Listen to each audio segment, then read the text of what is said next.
I'm going to do something a little bit rare for me outside of the classroom. I want to talk tonight about the role of Kristallnacht and what its impact was both on German Jewry, on Nazi policy, on American policy, and talk about what it is that we're recalling tonight. Let me first begin with the word. You know that language is deceptive. And many of you were often deceived by the language of the Shoah. You know what resettlement in the East meant. It didn't mean resettlement in the East. You also understood the various ways in which people spoke when they said one thing and they meant another. A very interesting thing has happened in Germany over the last 30 years, which is that the word Kristallnacht is not quite used. It is called the Reich pogroms of November 1938. Crystal is beautiful. Crystal is lovely. Crystal has a certain sound to it and a certain delicacy to it. And the Reich Pogrom tells a much deeper truth. Now, a word about the synagogues in Germany. There's a man in Milwaukee, Wisconsin, who spent 9 hours with me last month going over his collection of pictures of synagogues in Germany and convinced me that you had to understand the role of synagogue in German national life to begin to understand one of the elements that reflected itself in the burning of these synagogues. First of all, for a community of 525,000 Jews, there were 2,200 synagogues.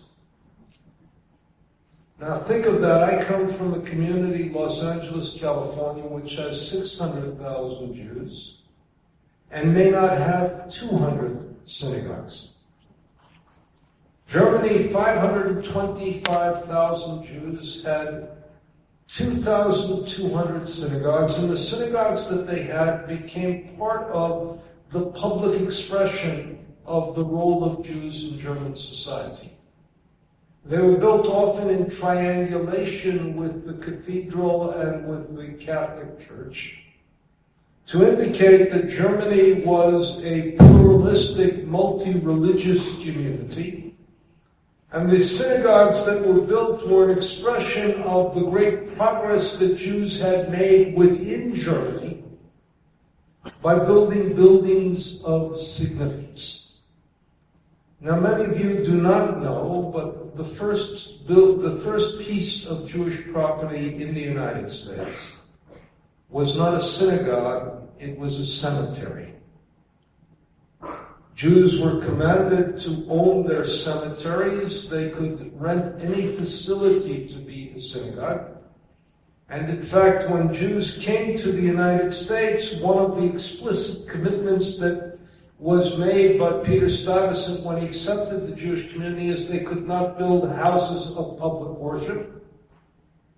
And it took the Jews in the United States, it wasn't then the United States, in America, one would say, took Jews a very long time to be able to have a public expression of Jewish presence in the community by building houses of worship that began to be part and fabric and part of the community.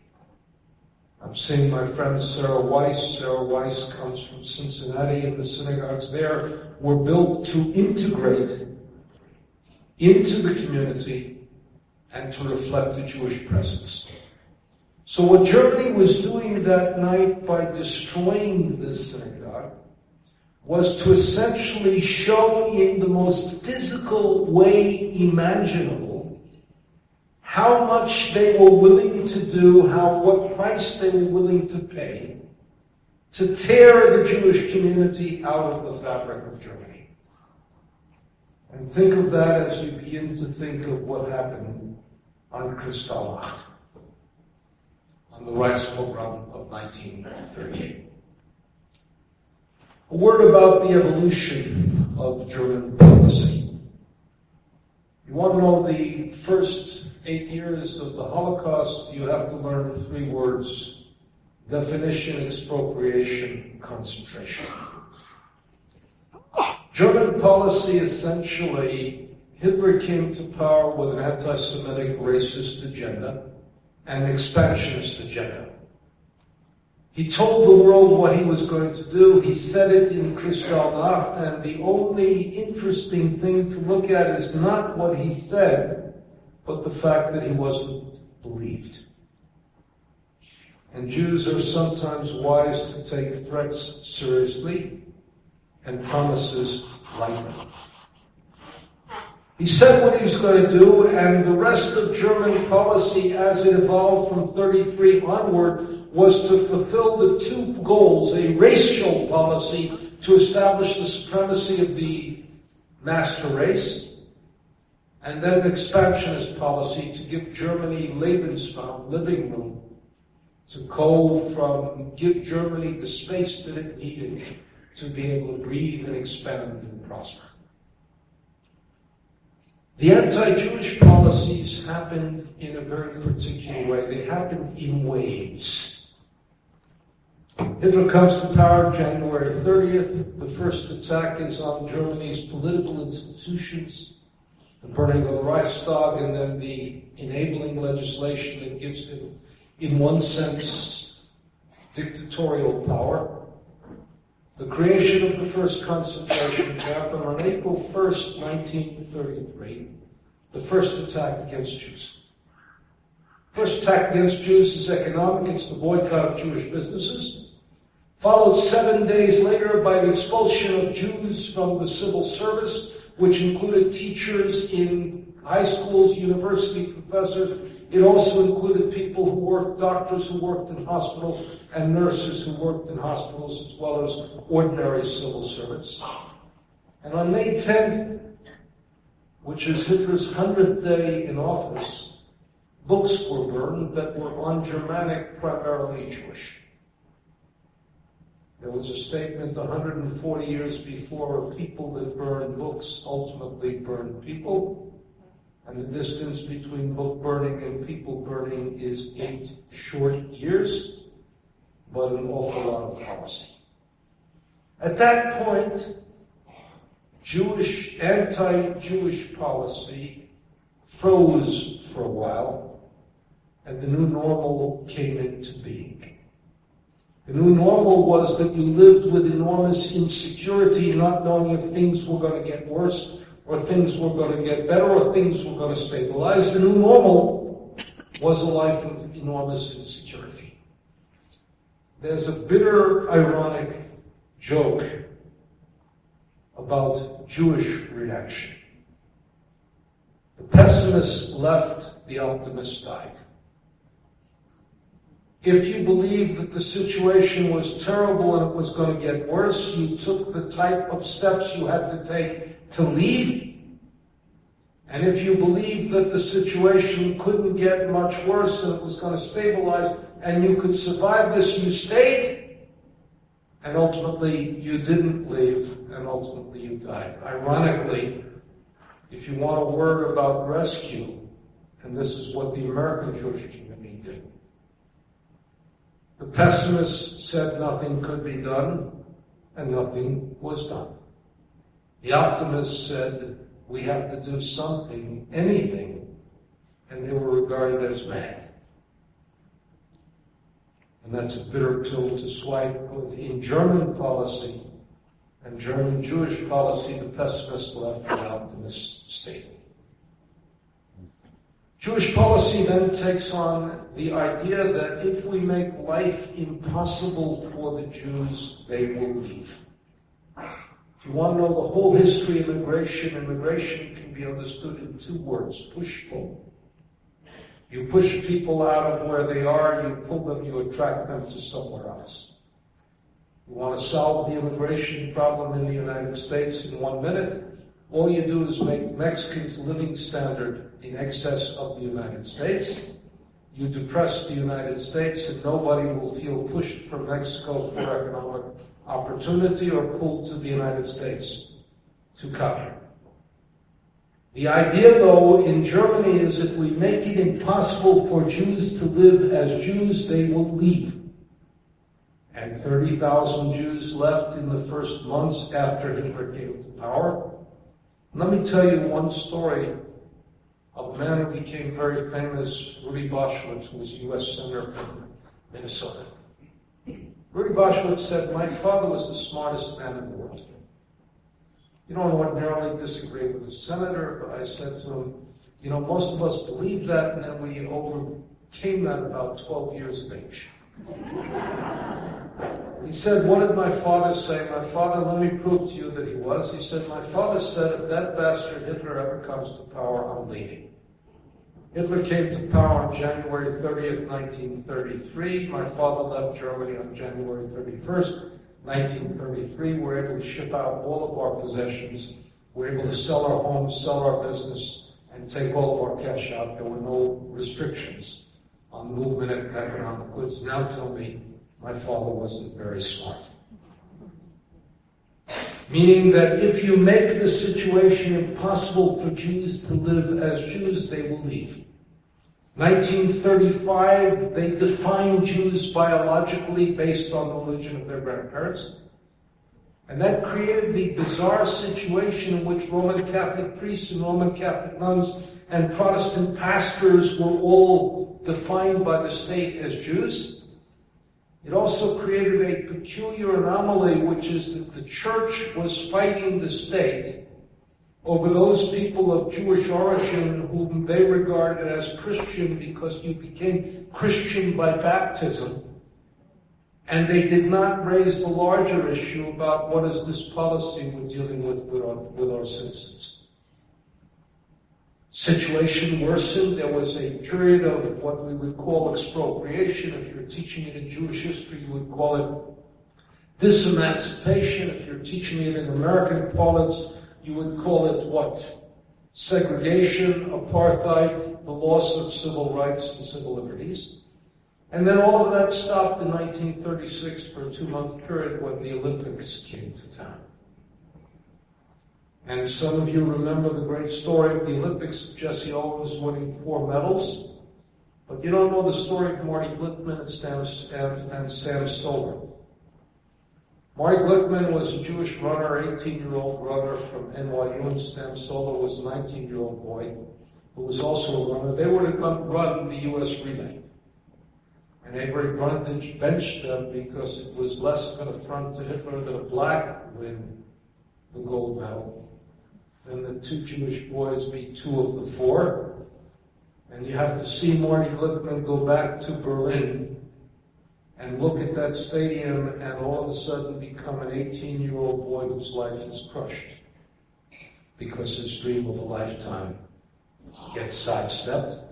And the man who benched him was Avery Brundage, who in 1972 said the games must go on. And when you think of the Olympics, remember Avery Brundage with a lot of disdain. But let's talk for a moment about the synagogue. And I want to establish a principle. Just because Jews were powerless did not mean that they were passive. Let me repeat that. Just because Jews were powerless did not mean they were passive. Look around here at all the children survivors of the Holocaust, and you will see that the reason that almost all of them survived is because despite the limited power that they had or their parents had, their parents were absolutely anything but what? Passive. They tried any way, manner, or form in order to what? To give their kids the possibility of living. And that's a form of activism that you have to understand. What was a synagogue? The synagogue on Friday night and Shabbat became a place in which you had services. We'll talk about services in a moment. But on Monday it became a theater, and on Tuesday it became a symphony hall. On Wednesday it became an opera house. On Monday morning it became a place for the distribution of welfare. On Monday, Tuesday, and Wednesday they were teaching Jews mobile professions, because the best way to survive, the best way to leave, is if you had a mobile profession. What are mobile professions? Plumbers, electricians, and agriculture are mobile professions. Lawyers are not. Even nursing is a mobile profession. Doctors are not, because the licensing requirements are enormously severe. Architects are a mobile profession, so too are musicians, but writers certainly are not. So they were training a generation to live life elsewhere. And they were also trying to find ways to get out of Germany. And one of the deepest of all problems is not that Jews didn't want to leave, but there was nowhere for Jews to go that was sufficient to accept the numbers that had to leave. The synagogue was a place in which you taught people who didn't know what it really was to be Jewish, what this tradition was all about. Martin Buber stayed until 1938, until almost the very end, because he founded an institute for adult Jewish studies to try to give people the inner resources with which to face external degradation and humiliation. He tried to give them essentially, wear it with pride, that Jewish star, instead of with the disdain with which the Nazis were forcing you to wear it. And think also of what it represents when we have kids and women and people of beauty and affluence who walk around with a little Jewish star on their neck, and what they feel in America and in the world today, the capacity to what? To wear it with pride. Prayers. 3 stories. Rabbi Leo Beck wanted to teach the Jews how to respond to the life they were living. He composed a prayer for Yom Kippur 1935, in which he read in German, but only a Jew who knew the original prayer would understand the changes that were made. It was a copy of the Aleinu prayer. We bow our head, we bend our knees before what? The King of Kings, the Holy One, blessed be He. And all of a sudden he added a word, but we stand erect before man. We bow before God, but we stand erect before man, which is a way to tell the community on its most sacred night what? That part of what it means to be a Jew is to stand against the idolatry that we are experiencing all around us. Rabbi Joachim Prince, who was one of the last rabbis of Berlin, who was the man who spoke right before Martin Luther King gave his famous address, I Have a Dream. Rabbi Joachim Prince was prohibited in 1937 from preaching. At that point, prayer was still legitimate. You still could assemble for prayer. And what he said at that point was, he said, may I lead my congregation in prayer? Rabbi, the Gestapo agent, said, of course you can lead your congregation in prayer. So he read them a line that traditional Jews read every day, 3 times a day. It's from the meditation after the Amidah, after the Shemona Esrei. And the line sounds very different, and there are people here who have prayed it thousands of times, but who never paid real attention to it. He had his congregation read again and again and again in Hebrew, not a language the Gestapo read or spoke. He had them read,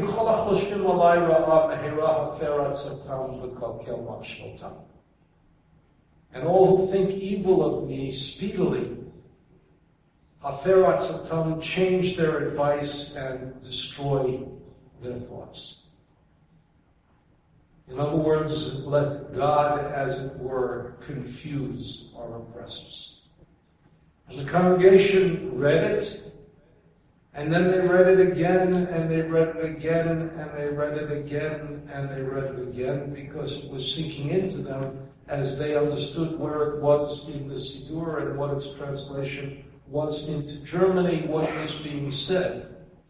And the only one who didn't get the instance was the one who couldn't follow the transition from Hebrew to German. The synagogue was trying to be responsive. Jews were trying to leave. Problem was that there was nowhere that they could sufficiently go. Let's now build the tension to 1938. Just a word about the Roosevelt administration. And let me remind, there was a great quipster on Jewish life by the name of Milton Himmelfarb.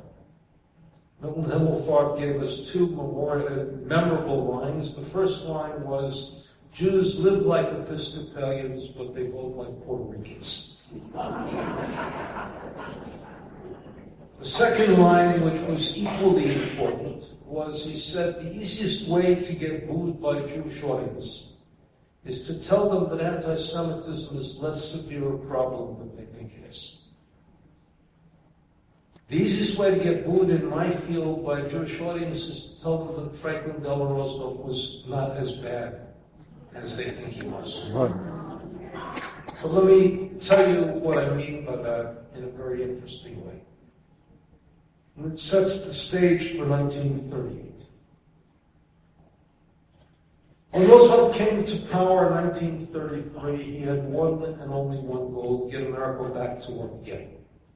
Unemployment was 28%, gross national product had declined by 40%.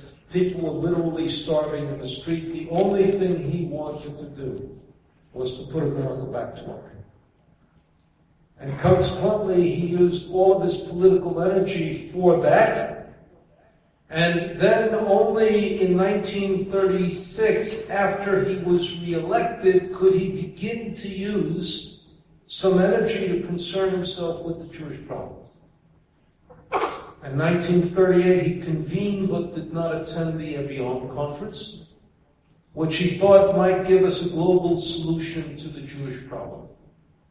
Let me just take you forward on Roosevelt and say two more things. Historically, in 1939, Roosevelt was reticent to do anything about the Jews because he had two things that he was committed to doing. One was to bring the United States into World War II, and the other one was to run for president a third time because he was afraid that nobody else could bring the American people into World War II.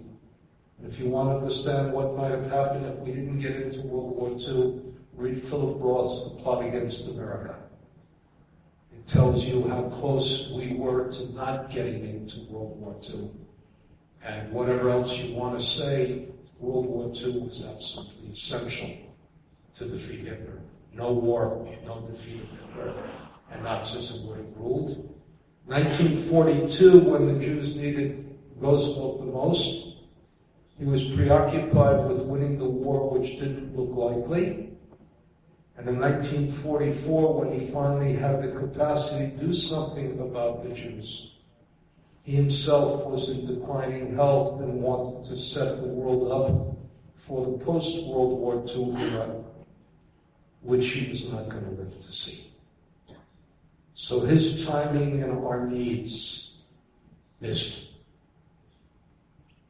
32 nations are convened at Evian. Every nation says, well, first of all, 38, German invasion of Austria. The Austrian Jews who have watched Germany plan for this understand what the role is. They got to get out. One family writes to their son in Paris, a young 17-year-old by the name of Herschel Greenspan. And they write to him about the condition, and Kristallnacht, who is a young boy in Paris, living with his uncles, takes a gun, goes and buys a gun, and he doesn't know what to buy, so he ends up asking for a Colt 45, because he watched American Westerns. The gun dealer not only won't give him a Colt, he says it's too big, you want something smaller, you want something you can handle. He shows him how to load the gun, he shows him how to shoot the gun. He walks into the German embassy, he asks to see the ambassador, he's shown a third secretary. He shoots the ambassador, the third secretary von Roth. And he has the bad luck of shooting them on the eve of November 7th, with November 9th being the day that lived in the Nazi universe. November 9th was the anniversary of the 1923 Putsch. It was when the old party got together. Von Roth dies on November 9th, and the word goes out that we are now going to have our way with the Jews. More than 1,000 synagogues are set aflame. There are explicit instructions to the fire department, put out the fire not of the synagogue, but only of the buildings next door. Make sure it doesn't catch fire of the buildings next door, and make sure the German property is not burned, and 7,000 businesses are shattered but not destroyed. Their glass is broken, but they're not destroyed, because there's the plan that immediately thereafterwards they're going to be taken over, and you don't destroy that which you want to own in the future.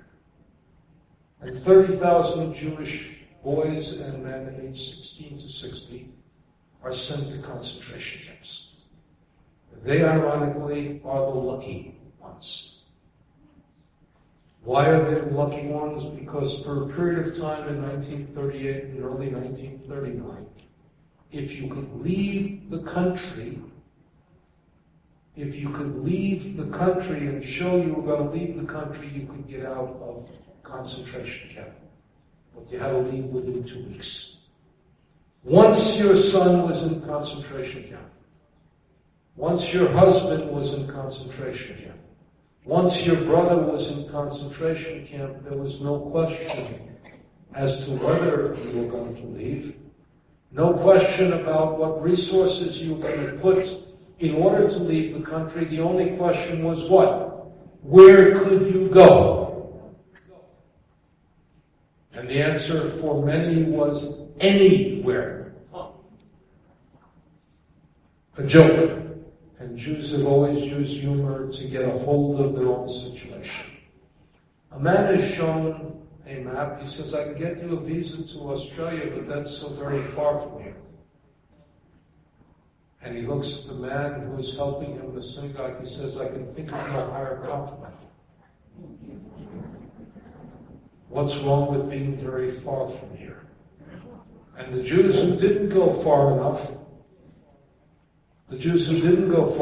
who went to Holland or to France or to Belgium, were precisely the Jews who later on in 1940 and 41 got overwhelmed with what was happening because Germany expanded.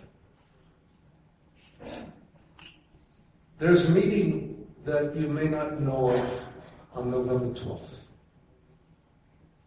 The meeting is called urgently, and it's called urgently by German officialdom, with the idea that what German officialdom is going to do is to consider what had happened to them economically.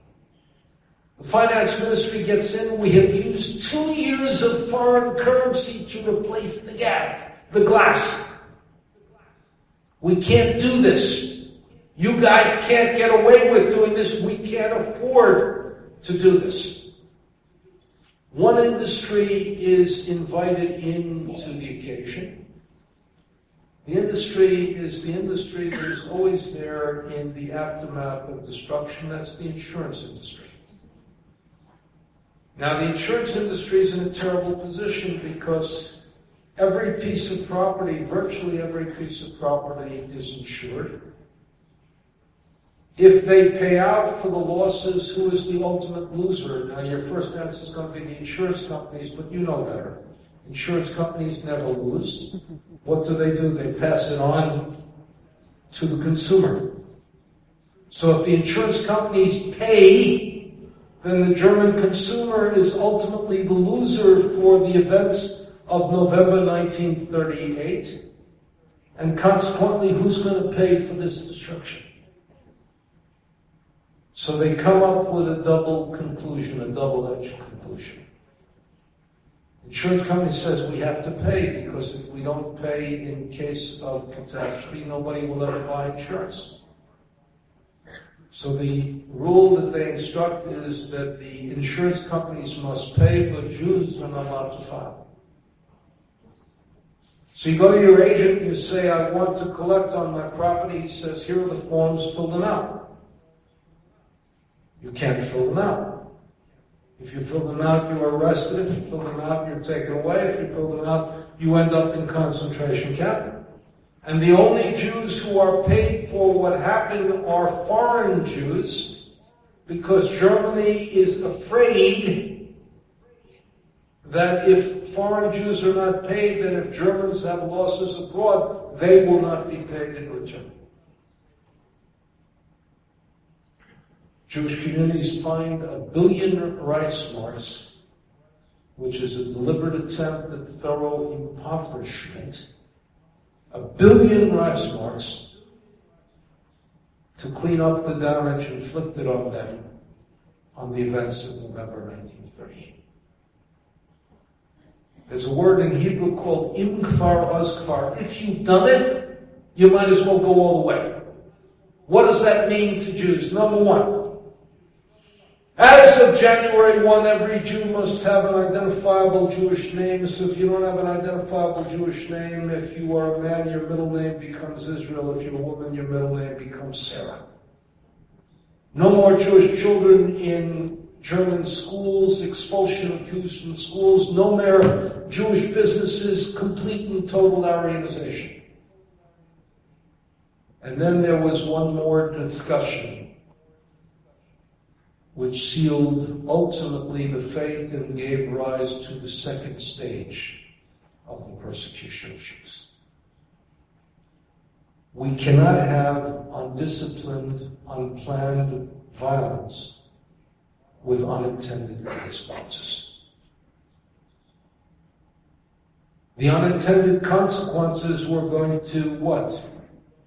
Be of enormous negative consequences for the German people, not for the Jews, and we can't do that. So from the rest of what happened onward, there was a cost calculus of the type of violence that was going to be imposed, and it became cooler, more systematic, and more disciplined.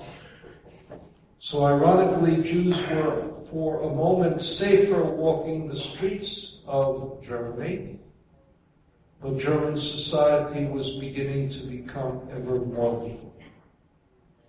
What was the response of the Jewish community? The response of the Jewish community, very simply, in the words of Henry Kissinger, whose family had left, he said, when my family left Germany, it took no foresight, merely opportunity. You didn't need to be very smart to know you had to leave. You merely had to find a place to go, anywhere to go, to get out, and willing to pay those consequences, which meant the loss, the dislocation, the movement, the uncertainty, the life of a refugee, and the like. And this is why when we look at Kristallnacht, we say this was the end of the beginning, and tragically, the beginning of the end. This was an event in Jewish history, first of all, by attacking the synagogue. You were attacking not only the heart and soul of the Jewish community, you were attacking also the institution that had responded to the catastrophe. and responded to the catastrophe by a self-transformation. You are depriving Jews of anything roughly resembling a public life or a communal life. And you're ripping them out from presence within German society. Jews after Kristallnacht, those of you who are Kindertransport kids. When did Kindertransport kids leave? Kindertransport kids left after Kristallnacht, 1938, late 38, early 39, to the very day that the war began. Why? Because parents understood that they could no longer protect their children. They were willing to give them up, to put them, in the words of the film, into the arms of strangers because they loved them so much they wanted them to survive. No parent under normal circumstances would give their child to an unknown person to raise them unless they understood what? Desperation. American response to 1938 was interesting, in fact, damn near fascinating. By 1938, America had understood and had embodied the value of freedom of religion. If you look at the response, no other event triggered as large a response, from the extreme right to the extreme left. Catholic and Protestant in every form of denomination, everybody condemned Kristallnacht. If you're setting a synagogue up in smoke, you are destroying freedom of religion. 90% of the Americans opposed Kristallnacht, the events of Kristallnacht. Franklin Delano Roosevelt called the ambassador home the most powerful response of any of the leaders to what had happened. He didn't sever diplomatic relations.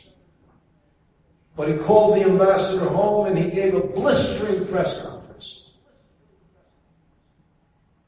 But public opinion on the issue of immigration did not move by more than 3%.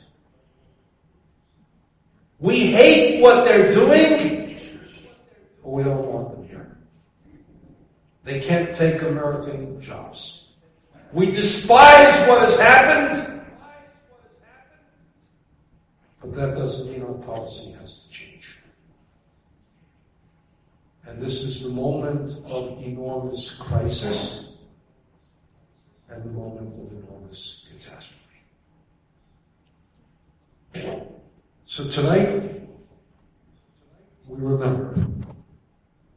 Oh, just one word about Herschel Greenspan, because there's a new biography on Herschel Greenspan.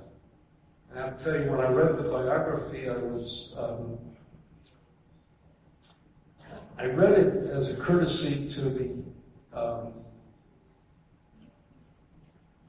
newspaper that asked me to review it. But I said, how interesting can a 17-year-old's life be? Right? I don't want a biography of somebody who lived 17 years. Not very interesting, generally. Greenspan, what happened to him afterwards was, number one, the German embassy turned him over to the French. The French were about to bring him to trial. And his lawyers said, look, if you admit what you did and why you did it, then you're going to be convicted. There's only one way for you to get out of this without being killed. That is, claim that you and he claim that he was a sexual predator and you and he had a homosexual affair, and this was an act of passion. In France, they understand what? Acts of passion. Before Greenspan is brought to trial, the Germans invade France. Patriotic Frenchmen who were opposed to the German occupation take Greenspan and move him to Vichy France. where he lives in quasi, still in prison, but quasi they want to deny Germany their prize. Somebody turns him in, and he then is brought to Germany, and he is to be given a public trial. And think of it this way. Adolf Hitler did not know the name Anne Frank. Adolf Hitler did not know the name Elie Wiesel. Adolf Hitler did not know the name Primo Levi, and Adolf Hitler did not know your names. But he knew the name Herschel Grünzmann. Grünzmann is tortured. They have a show trial. And in the German records, there is a total script for the trial. You know, you don't know what a totalitarian government is. They ran out a script, what the prosecutor is going to say, what the judge is going to say, what the jury is going to say. It's written there. It's done by a wonderful playwright. And then Grünzmann, who had denied the authors, his own lawyer's attempt to tell him to frame this guy as a homosexual, does something very interesting, which is Von Roth is a hero, and he says, okay, let's go to trial, but I'm going to testify that Von Roth and I were lovers.